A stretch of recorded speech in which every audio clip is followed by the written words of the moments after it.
நமசிவாய வாழ்க. மார்ச் மாதத்துடைய பலன் கடகராசிக்கு எவ்வாறு இருக்கிறது என்பதை பற்றி பார்க்கலாம். முதலில் கடகராசிக்கு இந்த மார்ச் மாதத்தில் கிரக அடைவுகள் எவ்வாறு இருக்கிறது என்பது முதலில் பார்த்து கொள்வோம். ராசிக்கு 3ஆம் இடத்திலே கேது பகவானும், ராசிக்கு 8ஆம் இடத்திலே சனி பகவான் சூரிய பகவானும், ராசிக்கு 9ஆம் இடத்திலே சுக்கிர பகவான் ராகு பகவான் புதன் பகவானும், ராசிக்கு 11ஆம் இடத்திலே குரு பகவானும், ராசிக்கு 12ஆம் இடத்தில் செவ்வாய் பகவானும் இடம்பெற்று காணப்படுகிறார்கள். அடுத்ததாக பார்வை. லக்னத்துக்கு 3ஆம் இடத்தை குரு பகவான் 5ஆம் பார்வையாக பார்க்கிறார். குரு பகவான் ராசிக்கு 5ஆம் இடத்தை 7ஆம் பார்வையாகும். ராசிக்கு 7ஆம் இடத்தை குரு பகவான் 9ஆம் பார்வையாக பார்ப்பது மிகவும் ஒரு அற்புதமான ஒரு அமைப்பு.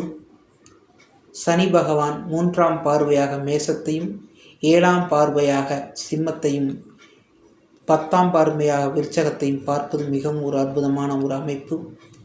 செவ்வாய் பகவானுடைய பார்வை, செவ்வாய் பகவான் 4ஆம் பார்வையாக கன்னி வீட்டையும், 7ஆம் பார்வையாக தனுசு வீட்டையும், 8ஆம் பார்வையாக மகர வீட்டையும் பார்ப்பது மிகவும் ஒரு அற்புதமான ஒரு அமைப்பு. கிரக அடைவுகள் பார்வையின் நிலை இவ்வாறு பார்த்தாகிவிட்டது.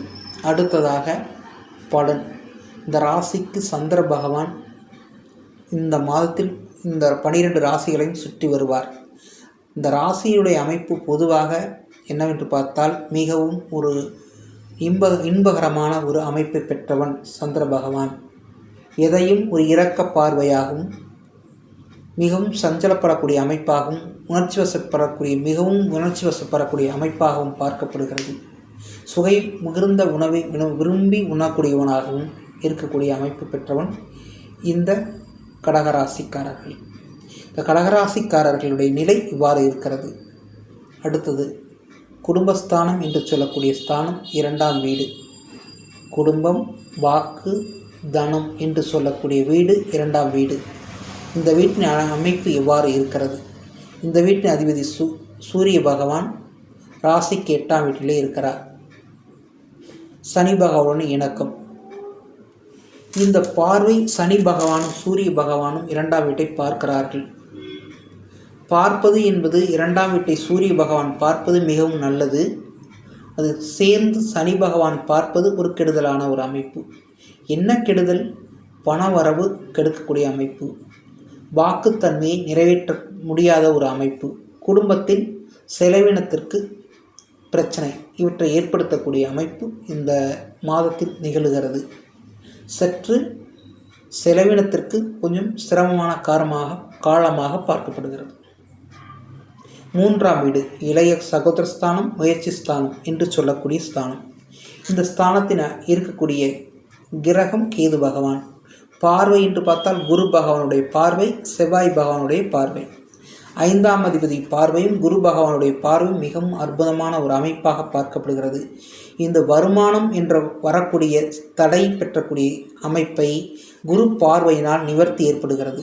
முற்பகுதியில் தடை ஏற்பட்டாலும் பிற்பகுதியில் வரக்கூடிய பகுதியில் முயற்சியின் அடிப்படையில் இவர்கள் வெற்றி பெறுகிறார்கள். ஆகவே பொருளாதாரத்தை மீட்டெடுக்கக்கூடிய அமைப்பு இந்த 3ஆம் கட்டத்திற்கு உண்டு என்பது முயற்சியின் மூலம் ஏற்படுகிறது. குரு பகவானுடைய அருள் பார்வையும் செவ்வாய் பகவான் ஆக்ரோஷ பார்வையும் இந்த தடையை உடைத்திருக்கிறது என்பது, உடைத்து எரிகிறது என்பதை பார்க்கின்றோம். 4ஆம் வீடு. 4ஆம் வீடு என்று சொல்லக்கூடிய ஸ்தானம் மாத்துர் ஸ்தானம். மாத்துர் என்ற அம்மாவுடைய அமைப்பு சுகஸ்தானமாகவும் பார்க்கப்படுகிறது. முதலீடுக்கான அங்கமாகவும் பார்க்கப்படுகிறது. வீடு, வண்டி போன்றவற்றை அமைப்பு ஸ்தானமாகவும் பார்க்கப்படுகிறது. இவற்றை பார்ப்போம். 4ஆம் வீடு என்பது தாய் ஸ்தானத்திற்கு, தாய் என்று சொன்னால் சுக்கிரன். அந்த சுக்கிரன் எங்கு இருக்கிறார்? 9ஆம் வீட்டில் நிலையில் நற்கதியாக இருக்கிறது. ராகு பகவானுடைய இணக்கம் என்பது சற்று நோய்த்தன்மையாக பார்க்கப்பட்டாலும் அது பிற்பகுதியில் நல்ல நிலையை ஏற்படுகிறது. நோய்த்தன்மை நீங்கி நல்நிலையை ஏற்படுத்தக்கூடிய அமைப்பாக பார்க்கப்படுகிறது. முதலீடு என்று வரும் பட்சத்தில் இவர்களுக்கு சுக்கிரனுடைய அமைப்பு உச்சம் பெற்று காணப்படுவதால் முதலீடு அதிகமாக ஏற்படக்கூடிய அமைப்பாக பார்க்கப்படுகிறது. வண்டி வாகனங்களுடைய சேர்க்கை ஏற்படும். இவற்றின் மூலம் நன்மை ஏற்படுகிறது. சுகம் இவர்களுக்கு அளவறியா சுகம் ஏற்படுகிறது. உடல் நல்ல ஒரு நிலை, திடகார்த்தமான நிலையை பெறுகிறார்கள். இவற்றின் மூலம் நன்மையாக இந்த மாதத்தில் காணப்படுகிறது. 5ஆம் வீடு என்று சொல்லக்கூடிய ஸ்தானம் கௌரவம், வெற்றி, சுய சிந்தனை, குலத்தினுடைய அமைப்பு, குழந்தை பேருடைய நன்மை, குழந்தைக்கான ஏற்படக்கூடிய அமைப்பு. இது என்னவென்று பார்த்தால் 5ஆம் வீட்டில் குரு பகவானுடைய பார்வை, சனி பகவானுடைய பார்வையும் கலந்து காணப்படுகிறது. குழந்தைகளுக்கு புது தம்பதிகளாக இருந்தால் அவர்களுக்கு குழந்தை பாக்கியத்தை ஏற்படக்கூடிய அமைப்பு ஏற்படுகிறது. சனி பகவானுடைய பார்வை சற்று அழியக்கூடிய அமைப்பு ஏற்பட தன்மை ஏற்படும். கவனமாக இருக்கக்கூடிய நிலையை ஏற்படுத்தி கொள்ளுங்கள். குலதெய்வ வழிபாடு மூலம் இவர்களுக்கு நன்மை ஏற்படும். குழந்தையின் முன் நற்பண்புகள் ஏற்படும். குழந்தைகள் மூலம் தொழில்கள் ஏற்படும். அவர்கள் பெயர்களில் புது தொழிலை ஏற்படக்கூடிய அமைப்பு ஏற்படும்.